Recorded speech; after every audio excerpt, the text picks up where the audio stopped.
All right, so before we can hop into some keto-friendly snacks, there are two things that I want to discuss before that. First of which is you might not even need snacks. The snacks that I have, some of them are open, some of them aren't.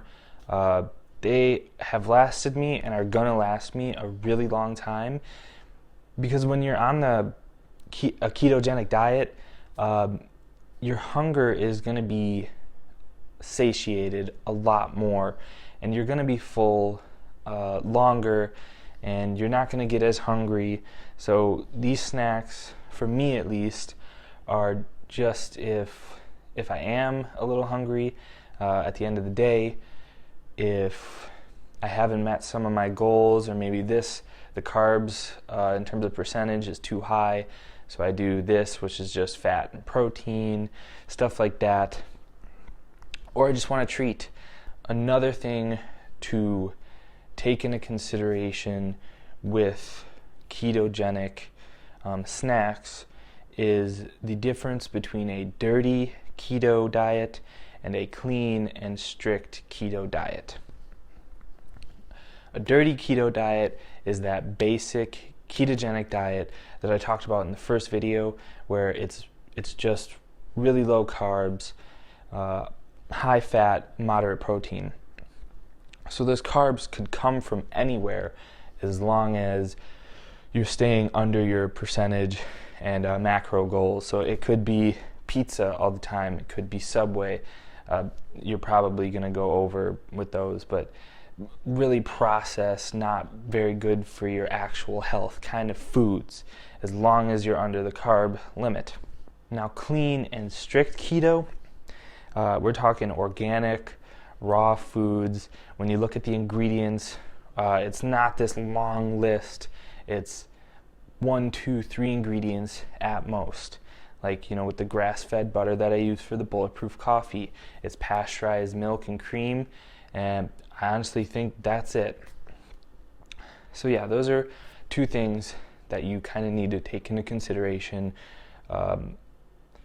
Honestly, before you even do the ketogenic diet, and then once you get into what kind of snacks do I want to have around the house, that's another thing that you're going to want to take into consideration. Anyways, hopping right into some healthy, ketogenic-friendly snack options, both that I have here and that I don't have here, but I know are friendly. So in the intermittent fasting month, I did show you guys a small list of keto-friendly fruits and stuff. So there was like avocado, monk fruit, some berries on there and stuff that are more healthy. And so we'll go back to that. Obviously, avocado is super high in fat. So that is something that you can eat. Berries aren't actually that bad. Blueberries and blackberries are going to be the best. But then there's also raspberries, cranberries, and strawberries that are going to be good. And then there's olives and a couple more other fruits. Obviously, vegetables are always going to be a great option in terms of low carb, at least. So cauliflower is huge in a keto diet, broccoli, celery, some leafy lettuces like iceberg and romaine, and like spinach. Mushrooms aren't horrible, onions aren't bad. Just really anything in the front of the store, outside of the aisles, is always going to be really good for you. And that goes for any diet, but this diet especially, because it's going to be the least processed foods. And when you do organic stuff, there's less pesticides and stuff like that, so it promotes good, inner health as well. Anyways, some of the biggest snacks and best snacks that I have at this house almost all the time are some that most people might not like and might not even think of. The first of which is pork rinds. Now, this is an original pork rinds. on the back, the ingredients will be fried pork skins and salt. Now for a half an ounce, it's 80 calories, 6 grams of fat, 0 carbs, and then 8 grams of protein. So already we're looking at high fat, a little bit higher protein, but 0 carbs. So if I have no room for carbs at the end of the day, but I'm still a little hungry and there's room for fat and protein, this is where I'm going right away. And you might think, oh, half an ounce, 80 calories, all that stuff, that's quite a bit. These things are light as a feather. Half an ounce gets you so much. These things, they're so airy and light, and they honestly do fill you up from all that fat. Calories from fat is 50. That's huge. So yeah, this is a big one. The next snack is pecans, however you want to say it. Now, a lot of people say, almonds are the way to go. Yes, almonds are a good nut. They are. But when you're looking at a ketogenic diet, Brazil nuts and pecans, however you want to say it, are the best way to go. So a serving size is 1 ounce, 28 grams. It's actually quite a bit when you weigh it out or measure it out. It's 190 calories, 20 grams of fat, 4 grams of carbs, 1 gram of net carbs, if that's how you want to go, and 3 grams of protein. So, eating one serving of these shoots your fat up while your carbs and protein still stay relatively low.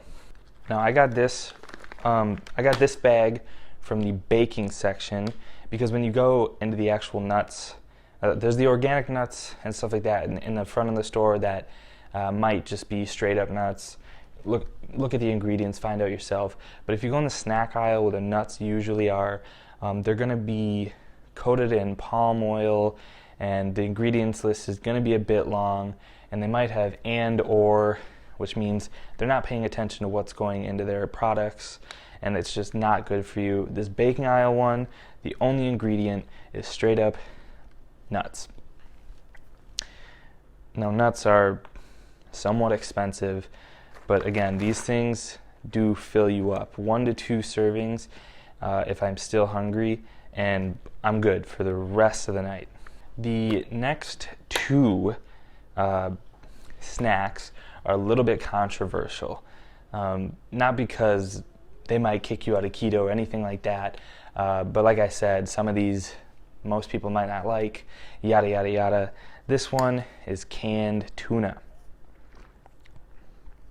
Now, canned tuna is 0 carbs. It is incredibly high in protein, and this one is in vegetable oil, so it does add a little bit of fat. Now, if you talk to an expert about these things, they'll tell you to buy tuna and water and just add your own stuff. For the sake of this video, I just got the vegetable oil just to share how much fat and stuff there was in it. There's 5 grams of fat, 0 carbs, and then 23 grams of protein, 140 calories for this entire can. It looks small, but I imagine if you put it in a plate or a bowl, it's going to be a lot, and it's going to fill you up like crazy. The next snack is plain Greek yogurt. 3/4 of a cup is a whole serving. That's quite a bit of yogurt. It's 150 calories, 6 grams of fat, 7 grams of carbs, and 15 grams of protein. It's not horrible. The bad thing is those 7 grams of carbs are all sugars. But, I did 3/4 of this today. That's what I put in my bowl. And I ate half of it with my eggs and my ham, and I was extremely full. I couldn't do the rest. So it does fill you up quick, which is nice. This is another controversial one because technically plain Greek yogurt kind of just tastes like sour cream. If you take some of those fruits, a little bit of this, and then, like milk or a healthier juice, you have a fairly low carb, healthy smoothie. So that's probably what I'll do with this because I don't like it that much, but yeah, so that's this one. The next one which I don't have with me because someone in this house took the entire bag with them, is beef sticks. Now, the brand that I like to buy because of how healthy it is and the ingredients and stuff like that is called Duke's. They have original, smoked, and then they have hot and spicy. I like to do the hot and spicy just for that flavor kick and whatnot. But like, I think the serving is 1, and it's not that high in calories, and then the protein and fat is high, so those are always nice to have. Now when you go the healthier route, it's going to be more expensive, which is a little bass-ackwards, but it's just the way it's going to work. Also, one last thing about these snacks. So this is the original bag. Like I said, it's fried pork skins and salt. It's no carbs and high fat, high protein content. A lot of people will look at the calories and look at the macros, and they'll say, I want the barbecue or the hot and spicy flavor, and then they'll look at those and they'll see, hey, the calories are lower. Hey, there's only a little bit more carbs, but the same amount of protein and fat. But they don't look at the ingredients. So on this brand, Max, this is fried pork skins and salt. When you get the barbecue, there's a whole bunch of other ingredients, one of which is MSG, which means even if you're somewhat full, you're going to want to keep eating it. I'd hope you wouldn't eat this entire bag in one sitting, but that's what MSG can do. You're going to eat a bunch, and with those ones, there's going to be carbs in them from the flavorings and the sugars. So it's really not that good for you. So sticking with this is definitely the way to go. And just in general, all of those besides the tuna, because it was in vegetable oil, whatnot, they're all going to be just this. So it's just pork skins, it's just Greek yogurt, it's just pecans, it's just, those are hot and spicy, but you get the point. These are all just, it's them by themselves. No additives, nothing like that to enhance the flavor or added sugars or anything like that, because even though a dirty keto diet would still get you the outer body that you're looking for, doing raw, organic, local, stuff like that is going to get you the outer and the inner body that you want. That's all I have for keto-friendly snacks right now.